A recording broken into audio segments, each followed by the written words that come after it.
Halo, selamat datang di channel Ruang Taktik. Di video kali ini kita akan analisis pertandingan antara Brentford versus Arsenal.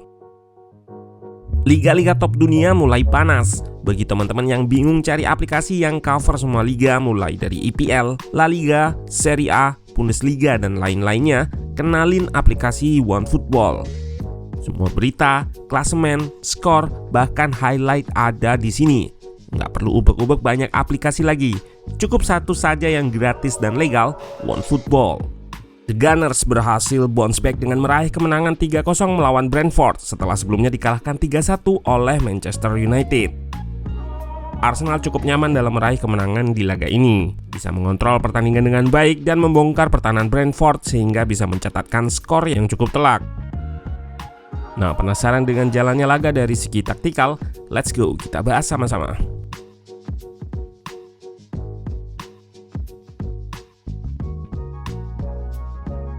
Arsenal yang diasuh oleh Mikel Arteta menggunakan formasi 4-3-3, sedangkan Brentford yang diasuh oleh Thomas Frank menggunakan formasi 3-5-2. Brentford bertahan dengan 4 atau 5 pemain tergantung situasi.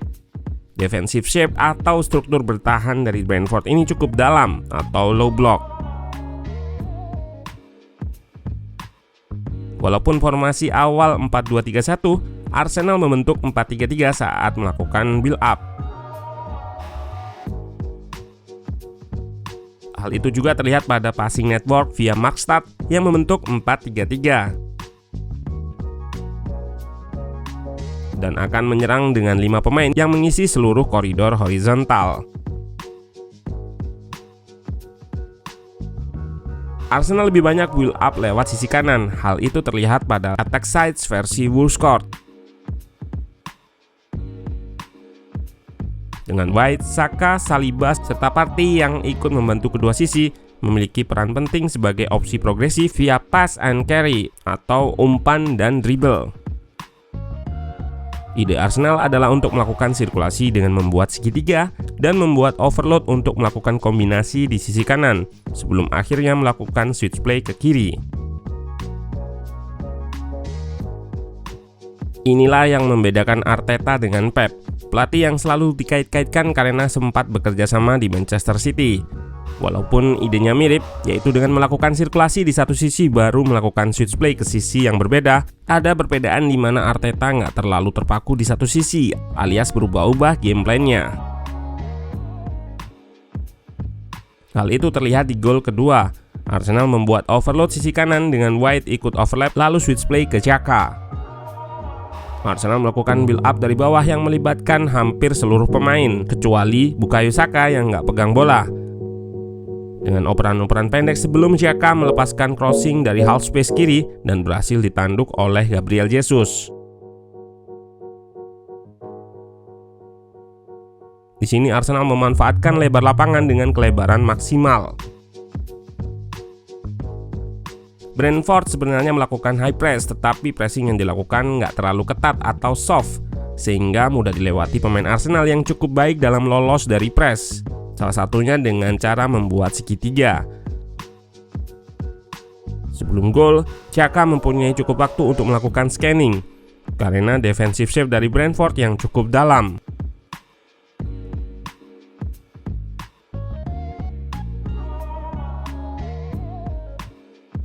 Arsenal juga mengekspos sistem 5 back di mana lini tengah akan sulit untuk mengcover lebar lapangan, terutama ketika di switch, dan ini ide taktik Arteta.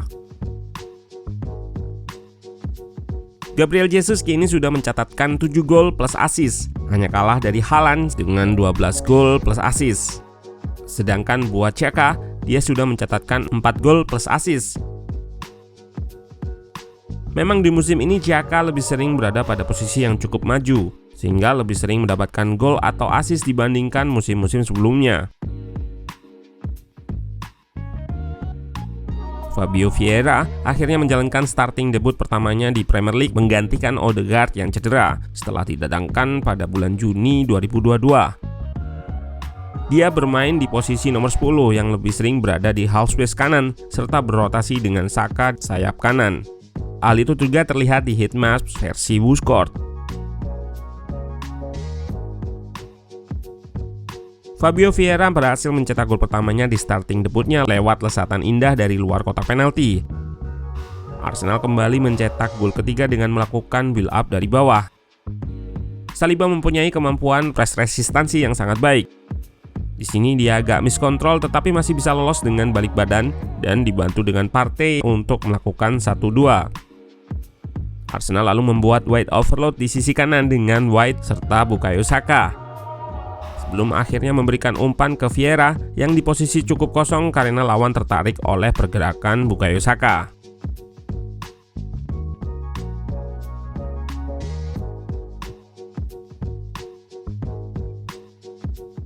Arsenal juga berhasil mencetak gol dari situasi set piece pada saat gol pertama. Umpan dari Saka berhasil ditanduk oleh William Saliba.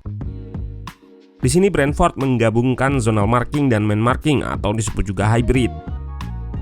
Saliba yang tadinya dijaga oleh Johnson dengan sengaja bergerak ke arah Tony lewat sisi blindside atau titik butanya.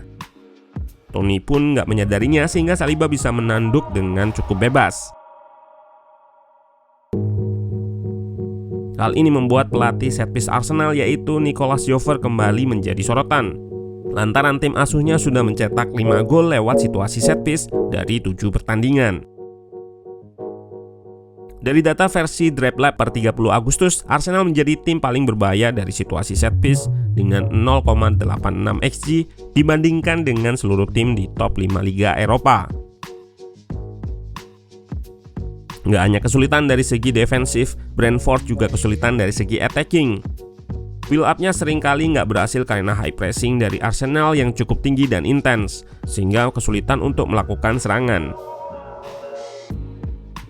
Arsenal juga cukup baik dalam membaca permainan Brentford sehingga bisa membatasi total shots-nya yang hanya 5 dengan XG 0,53 dibandingkan dengan Arsenal yang mempunyai total 13 shot dengan XG 1,52. Memang nggak cukup tinggi, namun konversinya cukup baik. Arsenal mempunyai form yang paling baik di laga away dengan meraih 3 kemenangan serta clean sheet dari 4 pertandingan. Hanya gagal saat melawan Manchester United. Ini menjadi modal yang cukup baik bagi Arteta karena tentunya untuk meraih titel juara harus kuat di segi attacking dan defensif agar bisa meraih kemenangan di laga home dan away secara konsisten. Pada laga ini juga Arteta memasukkan Ethan Nwaneri yang baru berusia 15 tahun untuk menjalankan debut pertamanya di Premier League pada akhir babak kedua. Versi Secret Scout, kabarnya Ethan Nwaneri sudah diincar oleh Man United, Liverpool, Manchester City, dan Chelsea. Hal ini mungkin menjadi salah satu faktor kenapa Arteta memutuskan untuk memberinya debut. Kemenangan ini membuat Arsenal kembali meraih peringkat nomor 1 setelah sebelumnya sempat tergeser oleh Manchester City yang juga meraih kemenangan melawan Wolves. Dengan adanya jeda internasional, Arteta tentu berharap agar pemainnya bebas dari cedera agar bisa terus konsisten berada di puncak klasemen.